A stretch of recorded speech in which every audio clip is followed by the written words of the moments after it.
ક્વેશ્ચનરીનો મુખ્ય હેતુ શું છે? લેખિત રીતે માહિતી એકત્ર કરવી. ક્વેશ્ચનરી કઈ પદ્ધતિનો ભાગ છે? પ્રાથમિક ડેટા સંગ્રહ પદ્ધતિ. સ્ટ્રક્ચર ક્વેશ્ચનરીનો અર્થ શું છે? બધા પ્રશ્નો પૂર્વ નિર્ધારિત અને ક્રમબદ્ધ હોય.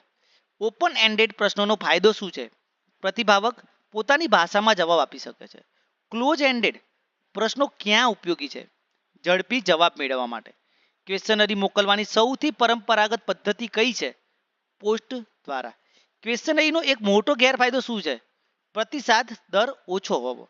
ક્વેશ્ચનરીમાં લીડિંગ ક્વેશ્ચન્સ કેમ ટાળવા જોઈએ? પ્રતિભાવક પર પ્રભાવ ન પડે તે માટે. લાઇકર્ટ સ્કેલ મુખ્યત્વે શું માપે છે? વલણ અને અભિપ્રાય. ક્વેશ્ચનરીની વિશ્વસનીયતા કઈ રીતે વધારી શકાય? સ્પષ્ટ અને સરળ ભાષાના ઉપયોગ દ્વારા. પ્રી ટેસ્ટિંગ ઓફ ક્વેશ્ચનરીનો હેતુ શું છે? પ્રશ્નોની સમજણ અને પ્રાસંગિકતા ચકાસવી. સેલ્ફ એડમિનિસ્ટ્રેટ ક્વેશ્ચનરીનો શું છે? પ્રતિભાવક રીતે પોતે ભરે. મલ્ટિપલ ચોઇસ પ્રશ્નો કઈ પ્રકારમાં આવે છે? Close ended. ક્વેશ્ચનરીમાં ડબલ બેરલ પ્રશ્નો કેમ ટાળવા જોઈએ? તે એક સાથે બે મુદ્દા પૂછે છે. ઓનલાઈન ક્વેશ્ચનરીનો એક ફાયદો શું છે? પ્રતિસાદ ઝડપથી મળે છે. ક્વેશ્ચનરીમાં સ્કીપિંગ પેટર્ન ક્યાં માટે હોય છે? સંબંધિત પ્રશ્ન તરફ દોરી જવા માટે. ક્વેશ્ચનરીનો મુખ્ય લાભ કયો છે? ઓછી કિંમતમાં ડેટા એકત્ર કરી શકાય. ક્વેશ્ચનરીમાં ડેમોગ્રાફિક પ્રશ્નો કયા હેતુ માટે હોય છે? પ્રતિભાવકની પૃષ્ઠભૂમિ જાણવા માટે. ઓપન એન્ડેડ પ્રશ્નોનો ગેરફાયદો શું છે? વિશ્લેષણ કરવું મુશ્કેલ થઈ શકે છે.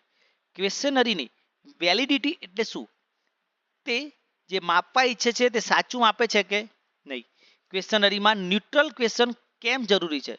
પક્ષપાત ઓછો કરવા માટે. ક્વેશ્ચનરીમાં કન્સન્ટ ફોર્મ કેમ સામેલ કરાય છે? કાયદાકીય અનુરૂપતા માટે. ક્વેશ્ચનરીની રિલાયબિલિટી એટલે શું? દરેક વખતે સમાન પરિણામ આપે. ક્વેશ્ચનરીમાં સ્ક્રીનિંગ ક્વેશ્ચન શા માટે હોય છે? યોગ્ય પ્રતિભાવક ઓળખવા માટે. ક્વેશ્ચનરી બનાવતી વખતે કઈ બાબતને ટાળવી જોઈએ? ગૂંચવણ ભર્યા અને લાંબા પ્રશ્નો.